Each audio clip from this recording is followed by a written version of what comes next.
Picture this. You pick up your phone, totally expecting it to be a friend, but instead, you get an absolute earful from a complete stranger demanding to know why you won't stop calling them. You check your log. Nothing. And then it happens again. You're getting angry calls, confused texts, people basically accusing you of being a relentless pest. It feels like your phone number has been hijacked, right? Like it's out there living this secret, malicious life of its own? Well, welcome to this explainer, where we're going to unravel exactly what is going on here. Usually this whole ordeal starts with three incredibly jarring words: stop calling me. You check your outgoing calls, and like we just said, there's absolutely nothing there. Naturally, you kind of start to panic. Am I losing it? Is my phone broken? Are you the victim of some super sophisticated hack? Like, did a cybercriminal clone your SIM card and now they're racking up massive bills in your name? I mean, these are the worst-case scenarios that immediately jump into our minds when our digital fingerprint suddenly seems totally compromised. Okay, let's dive into this. Before paranoia totally takes over, let's run a really quick diagnostic check together. First, check your outgoing call log. Do you see any unknown numbers there? No? Great. Okay, second step. Scan your recent phone bill for any weird, unexpected charges. Still nothing? Fantastic. Third, just call a friend. Does it go through normally? Can they hear you fine? If you answered no, no, and yes, well, we've got our baseline. 99%. If you pass that quick three-step test we just did, I have some massive relief for you. In 99% of these cases, your device, your data, your SIM card, it's all perfectly safe. Your SIM hasn't been cloned, and no, there isn't some secret malicious software running a hidden call center right out of your pocket. You can literally take a huge deep breath right now. The problem isn't actually your phone at all. It's a flaw within the global telephone network itself. So if you aren't hacked, what's actually happening to you? The real culprit behind all this chaos is something called caller ID spoofing. And yeah, I know, it sounds like some cheesy spy movie trope, but it is actually the secret weapon of choice for industrial-scale phone scammers.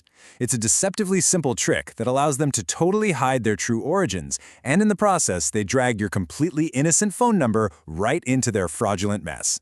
They are operating on an enormous scale, masking their true identity while leaving you to deal with the fallout.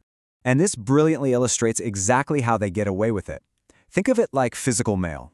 Imagine I send out 1,000 letters, but I write your return address on every single envelope. The letters didn't come from your house, obviously, but when people get annoyed and complain, they're going to send their angry replies straight to your mailbox, not mine. In the digital world, scammers do the exact same thing. They blast out millions of robocalls, they slap your phone number into the caller ID data, and they just leave you to take all the blame. And to be clear, we're not talking about some lone wolf sitting in a basement with a burner phone. These are massive, offshore industrial call centers, and they're exploiting VoIP, that's Voice over Internet Protocol. Because VoIP routes phone calls over the internet rather than through traditional copper phone lines, the systems are incredibly flexible and honestly pretty loosely regulated. This makes it trivially easy for these scammers to just program their auto-dialing software with any outgoing caller ID they want, including yours, before they unleash an absolute fire hose of automated calls. So you might be wondering, out of the billions of phone numbers out there, why yours? It feels incredibly personal, right? But the truth is actually pretty reassuring. This is not a data breach. 90% of the time, it is just phenomenally bad luck. The scammer software simply generates valid-looking numbers at random, and it just happened to land on yours. Now, the other 10% of the time, it's what we call neighbor spoofing. That's when they intentionally match your local area code to build a false sense of trust with local targets. But either way, it is definitely not a personal attack. It's just a digital disguise. Which begs the obvious question, why don't the phone companies just put a stop to this? Well, the answer lies in the history of our networks. You see, the global telecom system was built decades ago, basically on a handshake agreement of trust. It was a closed club. Nobody assumed you'd ever lie about your identity. But when the internet came along and blew those doors wide open, thousands of unregulated providers suddenly connected to the network. This created massive, easily exploitable loopholes that our legacy telecom systems just weren't prepared for. Now, there is actually a technical fix working in the background called stir/shaken.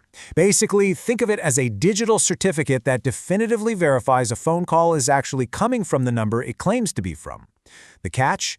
Unfortunately, rolling out a brand new global security protocol is incredibly complex. Its adoption has been really slow, especially in places like Europe, which leaves the door wide open for scammers to just keep exploiting the system in the meantime.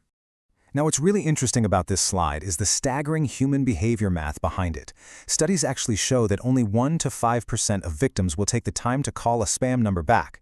So think about that. If you're getting 5 to 10 angry texts or callbacks, the scammers have likely blasted out several hundred calls using your number. 20 to 50 callbacks? That's several thousand robocalls. And if you're getting over 100 angry calls, well, your number is currently the face of a massive automated bot campaign hitting tens of thousands of people. It's super easy to feel totally powerless against those kinds of numbers, but you can absolutely fight back and take back control. First, report the abuse to your national anti-spam service so the network operators can actually track it. Second, officially notify your mobile carrier to get a record of it on your account. Third, and I cannot stress this enough, this is your most powerful tool, change your voicemail greeting immediately. And finally, just use your phone's built-in tools or third-party apps to temporarily silence unknown callers while the storm passes. The crucial point is deploying this exact voicemail defense by updating your greeting to clearly, firmly state that your number has been spoofed and you absolutely did not make those calls. You create an instant shield. Seriously, it immediately disarms the incoming caller's anger. It calmly explains the reality of the situation to them, and most importantly, it points their frustration exactly where it belongs, at the actual criminals. Doing this will stop the vast majority of harassment right in its tracks. And here is the absolute best news to wrap your head around. This nightmare is strictly temporary. Scammers constantly churn through disposable numbers, because once a number gets flagged as spam and blocked, it's totally useless to their business model. A small test run, that might only last a day or two. A standard scam campaign usually burns out in about a week. And even the most massive, relentless operations rarely use the exact same number past 3 weeks. So just set up your defenses and wait it out. I promise it will stop. Ultimately, the big takeaway from this explainer is that while your personal phone and your private data are totally safe, the invisible network that we all rely on every single day is fundamentally flawed.